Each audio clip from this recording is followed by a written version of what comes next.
오늘 우리에게 주시는 하나님의 말씀을 봉독하겠습니다. 에베소서 3장 1절부터 13절까지 말씀입니다. 이러므로 그리스도 예수의 일로 너희 이방인을 위하여 갇힌 자 된 나 바울이 말하거니와 너희를 위하여 내게 주신 하나님의 그 은혜의 경륜을 너희가 들었을 터이라. 곧 계시로 내게 비밀을 알게 하신 것은 내가 먼저 간단히 기록함과 같으니 그것을 읽으면 내가 그리스도의 비밀을 깨달은 것을 너희가 알 수 있으리라. 이제 그의 거룩한 사도들과 선지자들에게 성령으로 나타내신 것 같이 다른 세대에서는 사람의 아들들에게 알리지 아니하셨으니 이는 이방인들이 복음으로 말미암아 그리스도 예수 안에서 함께 상속자가 되고 함께 지체가 되고 함께 약속에 참여하는 자가 됨이라. 이 복음을 위하여 그의 능력이 역사하시는 대로 내게 주신 하나님의 은혜의 선물을 따라 내가 일꾼이 되었노라. 모든 성도 중에 지극히 작은 자보다 더 작은 나에게 이 은혜를 주신 것은 측량할 수 없는 그리스도의 풍성함을 이방인에게 전하게 하시고 영원부터 만물을 창조하신 하나님 속에 감추어졌던 비밀의 경륜이 어떠한 것을 드러내게 하려 하심이라.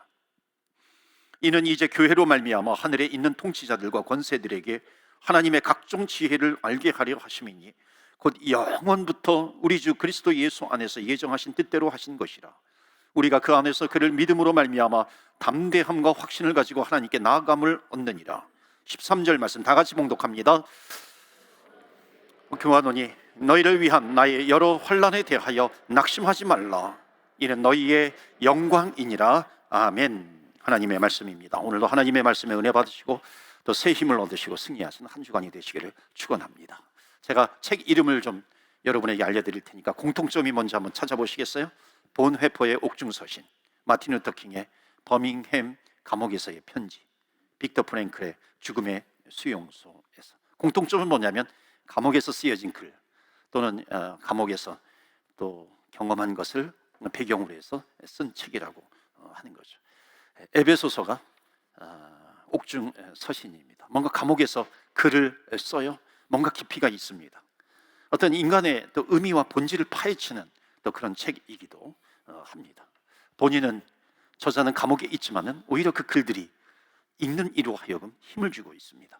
에베소서는 바로 옥중 서신이고 또 특별히 교회론에 아주 중요한 말씀들이 담겨져 있습니다. 교회를 통해서 하나님의 영광이 드러나야 한다는 거죠. 그래서 오늘 3장 말씀 첫 부분입니다. 우리 1장, 2장을 보았어요. 1장은 하나님의 은혜입니다. 나를 구원해 주신 하나님의 은혜, 택함 받았다는 은혜, 쓰임 받은 은혜, 성령으로 인쳐 주시는 하나님의 은혜가 있다는 겁니다. 그리고 그 바울의 기도의 제목이 나옵니다. 계시의 영을 주시사 하나님을 알게 하옵소서. 부르심의 소망이 무엇인지 알게 해 주세요. 하나님의 능력이 무엇인지 알게 해 주세요. 2장으로 넘어가면 지난주까지 2장을 두 번에 걸쳐서 말씀을 드렸습니다. 성도란 누구인가 하는 겁니다. 성도는 과거에 공중것에 잡은 자를 따랐다, 진노의 자녀였다 하는 거죠. 그러나 하나님의 은혜로 구원을 받았어요. 그리고 하나님께서 은혜로 구원을 해주셨었는데 그 구원의 목적이 있다는 겁니다.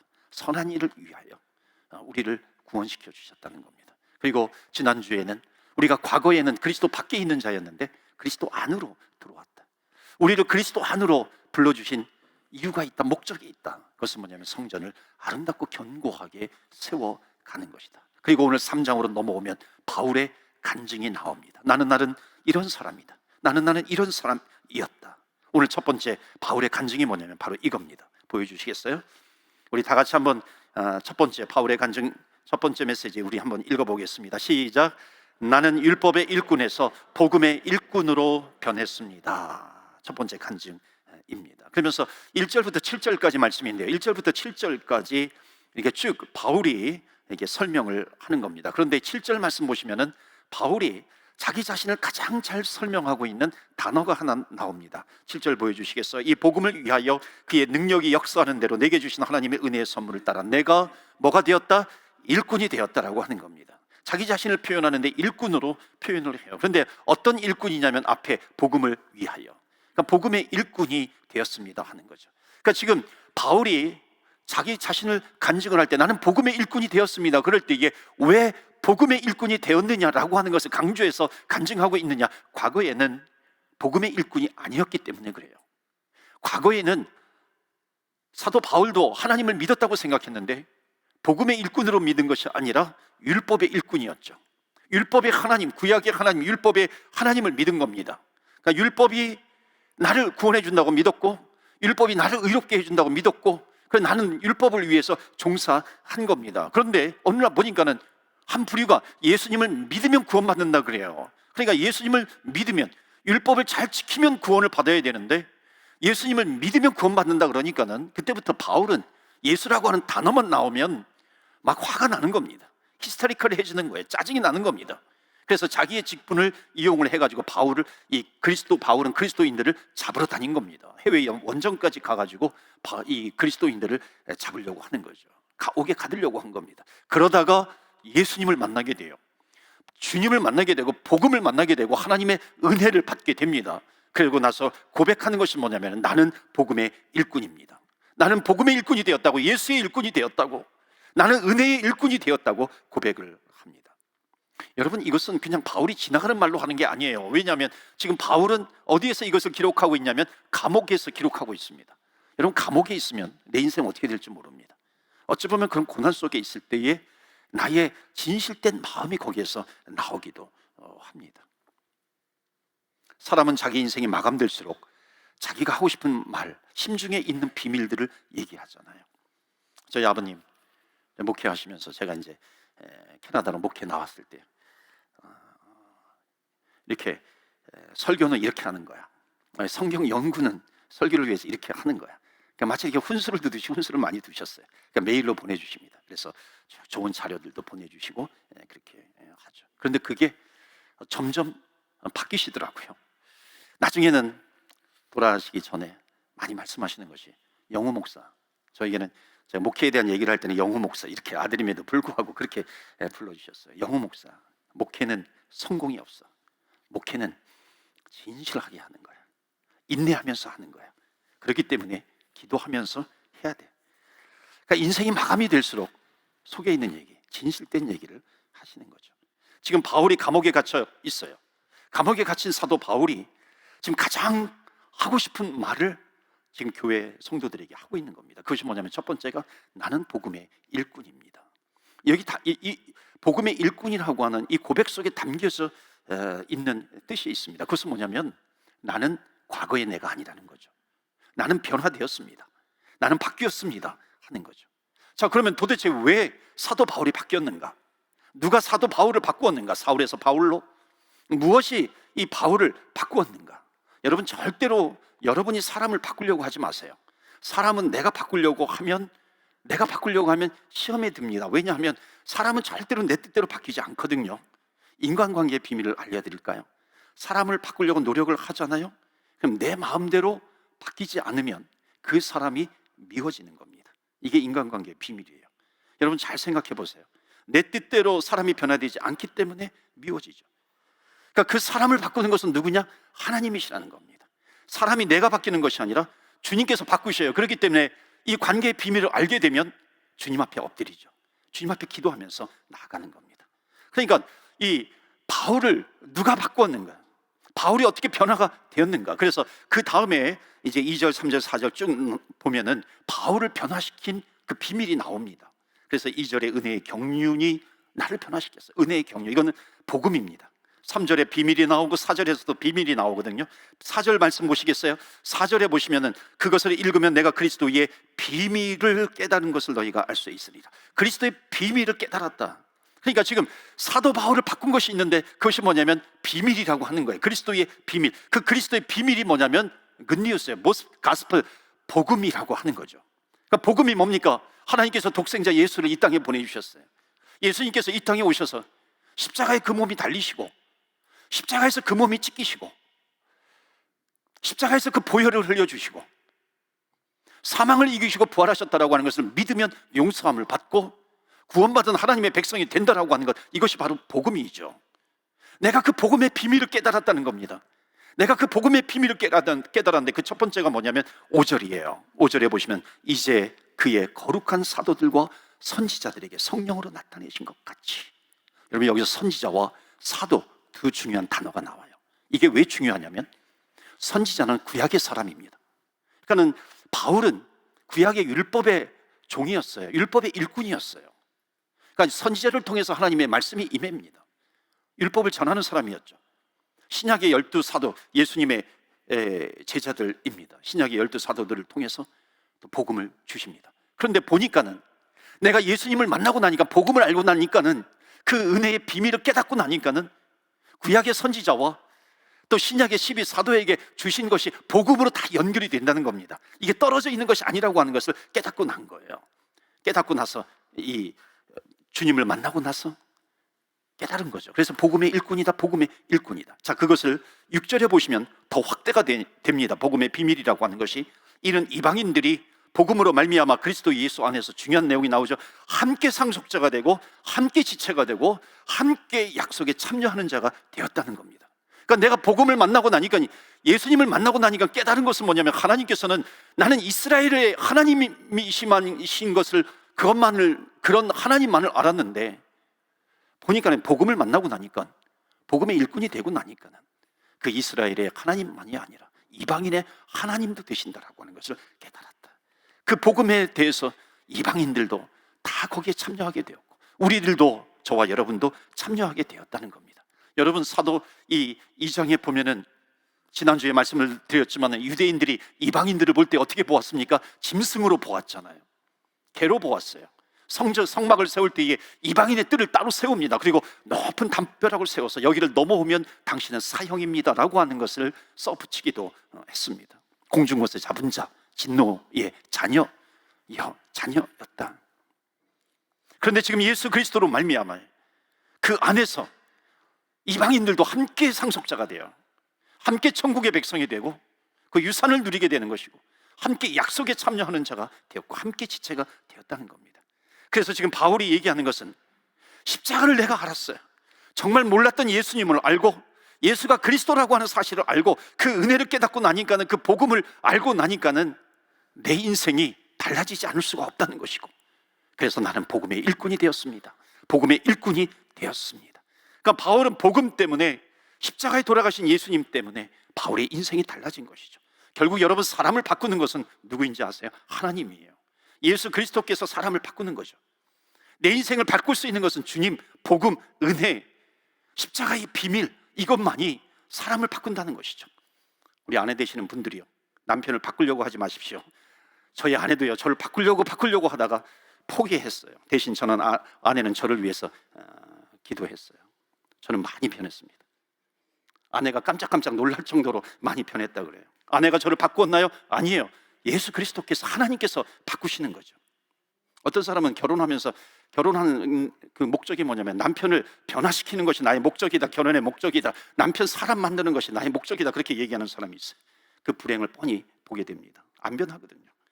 내가 내 아내를 바꾸려고 해요, 남편을 바꾸려고 해요, 내 친구를 바꾸려고 하고, 이웃을 바꾸려고 하고, 성도를 바꾸려고 해요. 그러면은 내가 율법이 되는 겁니다. 그러니까 내가 율법이 되니까, 그러니까 사울은 율법의 하나님만을 믿었죠. 그러니까 내가 재판관이 되는 겁니다. 그러니까 내가 재판관이 돼요. 내가 율법이 돼요. 그러면은 결과는 분쟁밖에 없는 겁니다. 여러분, 법과 법이 만나면 눈에는 눈, 이에는 이, 피에는 피입니다. 절대로 해결책이 없는 거죠. 거기에 십자가의 은혜가 들어와야죠. 하나님의 복음이 들어와야 하는 겁니다. 그러니까는 인생을 바꾸고, 내 인생을 바꾸시는 그 역사하시는 분이 하나님이시라고 하는 것을 믿는다면요, 하나님, 내 인생 바꾸실 분은 하나님이십니다. 우리 가정, 남편과 아내, 우리 형제 자매, 우리의 이웃 성도들을 바꾸실 분은 하나님이심을 믿습니다. 하나님 도와주세요. 하나님 도와주세요. 바꾸어주세요. 기도하게 되면은 내 역할이 바뀌는 겁니다. 어떤 역할로 바뀌냐면 헬퍼로 바뀌게 돼요. 서포터로 바뀌게 되는 겁니다. 하나님께서 역사하시도록 하고 나는 헬퍼, 돕는 자가 되는 겁니다. 이것이 성도의 태도라고 하는 거죠. 여러분, 남편을 바꾸려고 해보세요. 남편을 바꾸려고 하면 남편이 진짜 남편이 돼요. 남의 편이 되는 겁니다. 남편을 바꾸려고 하면. 아내를 바꾸려고 해보세요. 그럼 아내는 계속 안 하는 거예요. 근데 여러분, 정말로 기도하고 헬퍼가 되고 내가 서포터가 되면은요, 남편은 진짜 또 남편이 되는 거예요. 남편이 아니라 나의 편이 되는 거죠. 진짜 남편이죠. 아내는 아내가 아니라 아내 해가 되는 겁니다. 내 안에 해의 모습으로 나에게 다가오는 것이구나. 이것이 비밀이 되는 거죠. 안의 해가 되는 겁니다. 바울은 원래 사람을 볼 때요, 율법의 잣대를 가지고 보았어요. 사람들을 대했어요. 그러니까 잘잘못만 눈에 띄잖아요. 그러다가 복음의 일꾼이 되어서 율법의 잣대를 내려놓고 은혜의 잣대를 가지고 사람들을 바라보게 되는 겁니다. 누구 때문에? 예수 때문에. 무엇 때문에? 복음 때문에, 은혜 때문이에요. 여러분, 우리에게도 이런 날마다 이런 고백이 있기를 바랍니다. 정말 바꾸시는 분은 누구냐? 하나님이십니다. 그래서 바울의 첫 번째 간증은 뭐냐면, 나는 율법의 일꾼에서 복음의 일꾼으로 변화가 되었습니다 하는 고백, 저와 여러분의 고백이 되기를 바랍니다. 두 번째 고백을 보시겠어요? 두 번째입니다. 지극히 작은 나에게 복음을 맡겨주셨습니다. 지극히 작은 나에게 복음을 맡겨주셨다라고 하는 겁니다. 여러분, 사람이요, 혼신의 힘을 다해서 뭔가 목숨을 걸고 하는 일에는요, 몇 가지 중요한 게 있어요. 그것은 뭐냐면, 생명을 구하는 일에는 목숨을 겁니다. 또 하나는 뭐냐면, 대가가 너무 큰 거예요. 혼신의 힘을 다하죠. 또 하나가 뭔지 아세요? 나는 정말 아무것도 아닌데, 나는 지극히 작은 자인데 나에게 큰 일을 맡겨주실 때 혼신의 힘을 다하죠. 자, 바울은 3장 8절에 보면 뭐라고 얘기하는가요? 3장 8절, 모든 성도 중에 지극히 작은 자보다 더 작은 나에게 이 은혜를 주신 것은 측량할 수 없는 그리스도의 풍성함을 이방인에게 전하게 하시고. 바울이 뭐라고 고백합니까? 지극히 작은 자보다 더 작은 나에게. 여러분, 세상 사람들에게, 안 믿는 사람들 사이에서 바울이라고 하는 사람이 나는 지극히 작은 자 중에 더 작은 자입니다, 이렇게 얘기를 하면요, 그 주변에 있는 사람들은 다 쥐구멍을 찾아야 됩니다. 다 숨어 들어가야 돼요. 왜냐하면 바울은 배운 만큼 배운 사람이잖아요. 전도하러 가가지고요, 복음을 전하러 가가지고 당대에 내노라는 철학자들과 그 철학을 논쟁할 수 있는 그 실력을 가진 사람이 바로 이 바울이에요. 당대의 지식인이었어요. 그런데 바울은 왜 지극히 작은 자보다 더 작은 나라고 그렇게 소개를 하고 있나요? 자기가 작은 자라고 하는 것 때문에 그렇게 표현을 함으로 말미암아 더 강조하고 싶은 것이 있었어요. 그것은 뭐냐면 바로 하나님의 은혜예요. 하나님의 은혜가 너무나도 크기 때문에 당대 내노라는 지식인이었던 이 바울이 자기를 뭐라고 표현하냐면, 나는 지극히 작은 자보다도 더 작은 자입니다. 그 하나님의 은혜를 생각하니까 나는 너무나도 작은 자이에요. 여러분, 하나님을 알면 알수록 나는 작은 자다라고 하는 것을 깨닫게 됩니다. 이게 신앙의 역설이에요. 내가 하나님을 알아가면 알아갈수록 깨닫는 것이 뭐냐면, 익은 벼가 머리를 숙이는 것처럼 내가 얼마나 작은 자인지를 깨닫게 되는 겁니다. 나 같은 자에게 천국의 비밀을 맡기시다니. 이런 감격과 고백이 있는 사람이요, 결국은 감사하면서 헌신하는 겁니다. 여러분, 제가 질문 하나 드릴까요? 윤리와 도덕의 기준에서 바울은 깨끗하게 산 사람일까요? 아니면 나쁘게 악하게 산 사람일까요? 바울은 자기를 작은 자 중에 작은 자, 또는 죄인 중에 괴수라고 얘기합니다. 그러면 바울은 깨끗하게 살았나요? 아니면 악하게 살았나요? 그런데 이렇게 표현하는 이유가 있어요. 죄인 중에 괴수라고 표현하는 이유가 있습니다. 여러분, 교통법규를 위반하면 폴리스들이 그것을 보면은 파인, 그 범칙금을 내라고 종이를 주잖아요. 한국에서는 딱지라 그러잖아요. 딱지를 주잖아요. 그럼 범칙금, 그 벌금을 내야 됩니다. 법규를 어겼기 때문에 그런 거죠. 한번 제가 물어볼게요. 하나님을 예배하지 않은 죄, 하나님께 기도하지 않은 죄, 하나님께 찬양하지 않은 죄, 이것 때문에 제가 여러분에게 딱지를 주든가요? 범칙금을 내라고, 범칙금을 내라고 그것을 주던가요? 아니죠. 그렇게 하지 않습니다. 왜냐하면 이것은 하나님과 나와의 관계이기 때문에 그렇습니다. 제가 왜 이 말씀을 드리냐면, 내가 예수님을 만나기 전까지는 이것이 죄라고 느껴지지 않았던 거예요. 교통법규 어긴 것, 이런 어떤 윤리를 어긴 것, 이것은 죄라고 느껴지는데, 하나님을 믿지 않은 것, 복음을 열심히 전하지 않은 것, 예수님을 믿지 않은 것, 이것이 심각한 죄라고 하는 것을, 나를 향하신 그 하나님의 은혜가 들어오기 전까지는 이것이 죄라고 하는 것을, 심각한 죄라고 하는 것을 느끼지 못했다는 거예요. 몰랐다는 겁니다. 그런데 은혜가 들어오고 나니까, 하나님께서 나에게 은혜를 베풀어 주시니까 무엇이 깨달아지냐면은, 내가 교통법규를 어기는 것보다도 예수 그리스도를 믿지 않았던 것이, 이것이 얼마나 더 큰 죄인가, 심각한 죄인가 라고 하는 것을 깨닫게 된 겁니다. 사도 바울이 그것을 깨달은 거죠. 그래서 바울은 지극히 작은 자보다 더 작은 나에게, 내가 죄인 중에 괴수입니다, 이렇게 고백하고 있는 겁니다. 세상적으로 보면 바울은 너무나도 괜찮은 사람이에요. 좋은 사람이었어요. 그런데 하나님의 은혜 앞에 서면 나는 이렇게 고백할 수밖에 없어요. 여러분, 사도 바울이 복음의 비밀을 만나기 전에 바울은 어떤 사람이었냐면, 바울은 길에서 복음을 전하던 스데반 집사님을 유대인들이 돌을 던져서 죽이잖아요. 순교를 당합니다. 그때 그 현장에서 옷을 맡아서 보관하고 있던 바울이었어요. 사울이었죠, 그 당시에는. 그러니까 사울도 스데반 집사님을 돌로 쳐서 죽이는데 가담했던 사람입니다. 내가 예수님을 만났어요. 복음을 만났어요. 바울의 마음속에 어떤 것이 생각이 났을까요? 그것이 생각나지 않았겠어요? 내가 얼마나 몹쓸 짓을 했던 사람인가. 물론 다른 유대인들이 다 거기에 가담했어요. 하나님의 은혜를 만나지 못하니까 그걸 모르죠. 그건 율법이라고 생각을 한 겁니다. 그런데 주님을 만나고 나니까, 그리스도를 만나고 나니까는 이것이 얼마나 악한 죄인가라고 하는 것을 깨닫게 된 겁니다. 왜냐하면 복음을 전한 사람을 죽인 죄이잖아요. 은혜를 전한 사람을 죽인 죄인 거예요. 그리고 주님을 만나게 되니까는 그것이 나에게 나타난 거죠. 그러면서 뭐라고 고백을 해요? 열심히 복음을 전했는데 눈을 떠보니까 감옥이에요. 거기서 고백하는 것이 지극히 작은 나에게, 복음을 전했던 사람에게 돌을 던졌던 나에게 하나님께서 이 비밀을 나에게 맡겨주시다니, 어찌 보면 심판에서 없애버려도 될 그런 나인데, 지극히 작은 자인데, 죄인 중에 괴수인데 하나님께서 나에게 이 복음의 비밀을 맡겨주시다니, 여러분 여기에서 감사가 나오지 않겠습니까? 내 평생 사는 동안 주 찬양하리. 우리가 찬양하잖아요. 내 평생 사는 동안 주 찬양하리, 주 헌신하리. 내 평생 주님을 위해서 헌신하겠습니다. 그렇게 고백하지 않았겠어요? 그래서 사도 바울이 예수님을 만난 다음에 어떤 운동을 좋아했냐면 마라톤을 좋아한 거예요. 저는 축구를 좋아하는데 마라톤이 뭡니까? 그 승리의 소식을 가지고서 42.195km, 페르시아와 그리스 전쟁을 했을 때에 그 무시무시한 페르시아를 물리쳤어요. 그 승리의 소식을 가지고 42.195km를 달리잖아요. 우리는 이겼노라, 우리는 승리했노라. 그리고서 죽습니다.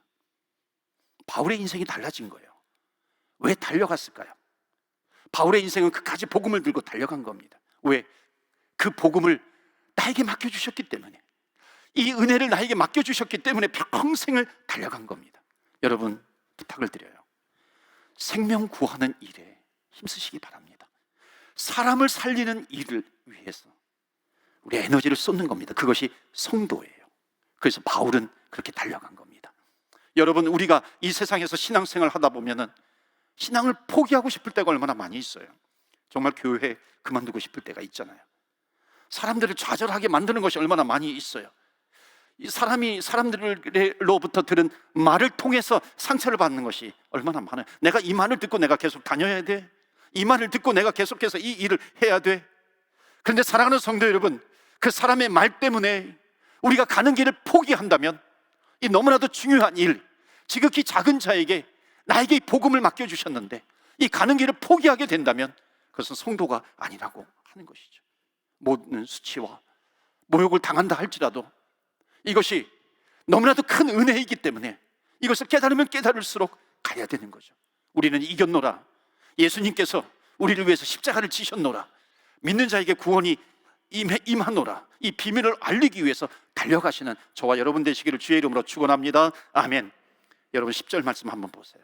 10절 보시면 이 교회의 목표까지 얘기하는 거예요. 이는 이제 교회로 말미암아 하늘에 있는 통치자들과 권세들에게 하나님의 각종 지혜를 알게 하려 하십니다. 여기 하늘에 있는 통치자들과 권세들은 누구냐면 천사들이에요. 그러니까 하나님께서 우리에게 맡겨주신, 교회에게, 성도에게 맡겨주신 이 복음 전하는 것, 이 은혜를 우리에게 맡겨주셨는데 이것을 전하는 것이 얼마나 큰지 그것을 지금 설명하고 있는 겁니다. 그것은 뭐냐면 너희들에게 하나님의 계획을 주셨는데 그것을 이제 하늘의 그 통치자, 지혜자를 천사들에게까지 알리겠다. 이 비밀을 알리는 것이 하나님의 계획이구나. 그래서 우리가 찬양하는 그 찬양 가운데 우리가 지금은 나그네 되어도, 후렴에 뭐라고 되어 있냐면 주 내게 부탁하신 일, 주에게 부탁하신 일이 있어요. 은혜의 복음을 전하라고 은혜를 주셨는데 천사도 흠모하겠네. 천사도 흠모할 정도로, 그게 이 말씀이죠. 우리에게 복음을 주셨는데, 이 복음이 너무나도 귀한 것인데 이것을 전하는 것은 천사도 흠모할 만한 그런 일을 교회에 주셨다, 성도에게 주셨다라고 하는 겁니다. 그러니까 사도 바울은 지극히 작은 자인 나인데, 심판받아 마땅할 죽을 자인데, 하나님께서 이 귀한 복된 복음을, 이 사명을 나에게 주셨으니 나는 평생 주님을 위해서 달려가겠습니다. 그렇게 달려가다가 어느 날 눈을 떠보니까 감옥에서 눈을 뜬 거죠. 감옥에 있는 자기를 보게 된 겁니다. 그러면서도 고백하는 것이 뭐냐면, 이 지극히 작은 자에게 하나님 나에게 사명을 주셨습니다. 내가 평생 달려갈 수밖에 없겠군요. 두 번째, 바울의 고백이었습니다. 마지막 세 번째 고백을 결론으로 나눕니다. 13절 말씀 보시겠어요? 13절에 보면, 그러므로 너희에게 구하노니 너희를 위한 나의 여러 환난에 대하여 낙심하지 말라. 이는 너희의 영광이니라. 오히려 바울은 감옥 안에 있으면서 자기는 자유가 없음에도 불구하고 밖에 자유가 있는 사람들을 위로하고 있어요. 기뻐해라. 빌립보서에 보면 기뻐하라, 항상 기뻐하라 그러잖아요. 여기 뭐라고 얘기합니까? 내가 당하는 환난 때문에 너희들 낙심하지 마. 오히려 이것이 너희에게 영광이 되니라. 이거 낙심하지 마. 이 일은 영광스러운 일이야. 그렇게 지금 고백하고 있는 거죠. 바울의 세 번째 신앙 고백이 뭔지 아세요? 이것을 풀어서 저는 이렇게 기록을 했어요. 다 같이 읽을까요? 시작. 나는 주님과 함께 승리하고 있습니다. 아멘. 나는 주님과 함께 승리하고 있습니다. 이게 승리의 비밀, 승리의 비결. 내가 감옥에 갇혀 있는다 할지라도 내가 가는 이 길은 승리의 길입니다. 여러분, 가난해도 성도는 승리하게 되어 있습니다. 바울은 자기의 인생을 마감하면서 승리에 대한 확신이 있어요. 여러분, 왜 이렇게 바울은 감옥에 갇혀 있으면서도 이렇게 승리에 대한 확신, 자신감이 펄펄 넘치는가요? 왜 그런 줄 아십니까? 바울은 자기 인생에 있어서 의미 있는 일을 계속해서 해나가는 겁니다. 의미 있는 일을 하고 있는 거죠. 이 의미 있는 일이라고 하는 것은 뭐냐면, 사람이 비록 알아주지 않는다 할지라도 그 의미 있는 일을 하는 사람은 무엇에 대한 확신이 있냐면 승리에 대한 확신이 있는 거예요. 미랄 선교 잡지라고 여기 밴쿠버에서도 있는데요, 거기에 선교지, 미랄이라고 하는 선교지에 나온 어느 선교사님 부부에 대한 얘기예요. 선교사로 나가겠다고 그 선교사님 후보생들끼리 결혼을 했습니다. 아주 신실하신 분이에요. 이제 훈련받고 나가려고 했는데 아기를 낳았어요. 그런데 장애인이에요. 아주 3년 동안 참 고생을 많이 했어요. 그리고 둘째를 주셨는데 둘째도 장애인이에요. 어찌 이런 일이 있을 수 있는가요? 하나님, 이게 말이 됩니까? 이게 나에게 주신 천벌입니까? 셋째를 낳았는데 또 장애인이에요. 10년 만에 자기 얼굴을 거울을 통해서 자기 얼굴을 보았는데 자기 얼굴이 말이 아니라는 겁니다. 자기의 모습이 너무 힘들어가지고 하나님 앞에 이렇게 기도했대요. 금식하면서, 하나님, 내가 정말 충성하면서 헌신을 다하면서 섬겼는데 왜 내가 뭘 잘못했습니까? 왜 이런 어려움을 주시나요? 나중에 성경을 보다가 고린도전서 12장을 통해서 하나님께서 명확하게 말씀을 주시더래요. 명확하게 하나님께서 감동 감화를 주신다는 거예요. 하나님께서 속삭이시는 음성이 뭐냐면 참 고맙다고, 고맙다고. 그러면서 나에게 연약한 생명 셋이 있었는데 이것을 누구에게 맡길까?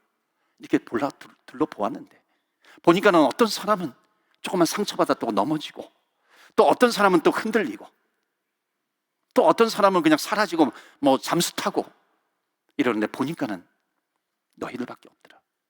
너희들은 그래도 선교사로 나가겠다고. 보니까 시험 속에서도 환난 속에서도 흔들리지 않고 너희들이 잘 서는 것을 보니까 내가 너한테 하나를 맡겼고 또 하나를 맡기려고 보니까는 너희들에게 맡겼고, 그래서 또 셋을 맡기고, 너가 힘든 것 정말로 내가 잘 안다.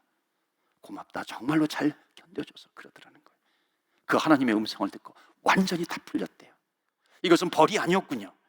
징계도 아니고 벌도 아니고 하나님께서 나에게 주신 그 사명, 미션이었어요. 하나님께서 나에게 주신 사명을 감당하는 겁니다. 여러분, 어떤 고난 가운데서도 지극히 작은 자에게, 나에게 이런 것을 하나님께서 맡겨주셨군요. 그 사명을 붙드는 자는 더 이상 고난이 아니에요. 사도 바울이 이 에베소서 3장 13절 고백했던 것처럼 감옥에 있었지만 내가 환난을 당하고 있지만 그것은 하나님께서 나에게 주신 영광이다 하는 것을 고백하고 있는 겁니다. 여러분, 임원으로, 또 속해 인도자로, 속장님으로, 또 선교회 회장으로, 각종 부장 위원장으로 알게 모르게 섬기는 분들이 얼마나 많이 계세요. 또 찬양대로 무엇으로. 여러분, 그것을 하다가 얼마나 지칠 때가 있어요. 힘들 때가 있어요. 내가 이 일을 해야 돼. 쓰러질 때가 있어요. 마치 바울이 감옥에 갇힌 것처럼 그런 고난이 나에게 임하는 것 같아요. 그런데 지극히 작은 자에게 하나님께서 나에게 이것을 맡겨주셨네. 하나님께서 나에게 맡겨주신 거예요. 그래도 보니까 너밖에 없구나. 하나님께서 인정해 주시고 하나님께서 믿어주시는 겁니다. 여러분, 이것을 알게 되면은 고난이 더 이상 고난이 아니에요. 고난이 사라진 것은 아니죠. 고난이 사라진 것은 아닌데 고난이 영광으로 바뀌는 겁니다. 고난이 특권이 되는 것이죠. 정말로 의미 있는 일입니다. 여러분, 돈만 따라가는 인생은 절대로 의미 있는 인생이 아니에요.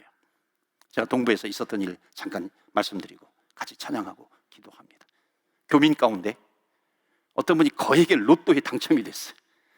거액의 로또에 당첨이 됐을 때 제가 어떤 생각을 했을까요?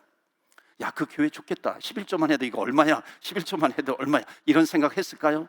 아니에요. 여러분, 땀이 들어가지 않는 돈은 그 돈을 의미 있다고 얘기하지 않습니다. 가치 있다고 얘기하잖아요. 그런데 또 캐네디언 교회에 어떤 성도님이 로또에 당첨이 됐어요. 할머니예요. 아주 신실한 분이에요. 근데 이분이 교회에서 예배를 드리는데 천장에서 비가 오기만 하면 빗물이 새는 겁니다. 그러니까 예배를 드릴 수가 없어요. 그래서 이 할머니가, 신실하신 할머니가 기도한 겁니다. 하나님, 우리 천장을 수리하려면 10만 불이 필요한데 우리 돈이 없는데, 가진 것이 없는데, 저도 하나님 로또 10만 불 당첨되게 해주세요. 그런데 10만 불 로또에 당첨이 된 거예요. 그래서 이분이 헌금을 하고 천장 수리하는데 보탬이 되었습니다. 여러분, 이 돈이 가치 있는 돈일까요? 그렇지 않을까요? 여러분, 돈은 중립이에요. 왜냐하면 돈이 많고 적음에 따라서 그 돈의 가치가 결정되는 것이 아닙니다. 돈을 쓰는 사람들의 마음과 생각과 지혜와 씀씀이에 따라서 돈의 가치는 결정이 되는 거죠. 돈만 따라가는 인생을 의미 있는 인생이라고 얘기하지 않아요. 왜냐하면 돈이 있으면 기뻐하죠. 없으면 좌절합니다. 의미가 없는 인생입니다. 내가 얼마나 많이 가졌는가, 이것이 중요한 것이 아니라, 내가 어떤 지위에 있느냐, 이것이 중요한 것이 아니라, 내가 어떤 목적을 위해서 내가 쓰임받고 있는 것인가, 이것이 가장 중요하다는 겁니다. 그래서 바울은 고백하는 거예요. 나에게는 승리의 기쁨이 있습니다. 왜냐하면 나는 감옥에 갇혀 있지만은 나는 적어도 주님의 나라를 향해서 가고 있어요. 주님의 나라를 향해서 가고 있기 때문에, 천국을 향해서 가는 내 인생이기 때문에 내 마지막은 승리입니다. 승리입니다. 승리입니다. 바울은 지금 그것을 고백하고 있습니다. 내 마지막에는 승리가 나에게 임할 것이다. 사랑하는 성도 여러분, 마지막에 웃는 자가 진정한 승리자예요. 마지막에 승리하는 자가 진정한 승리자입니다.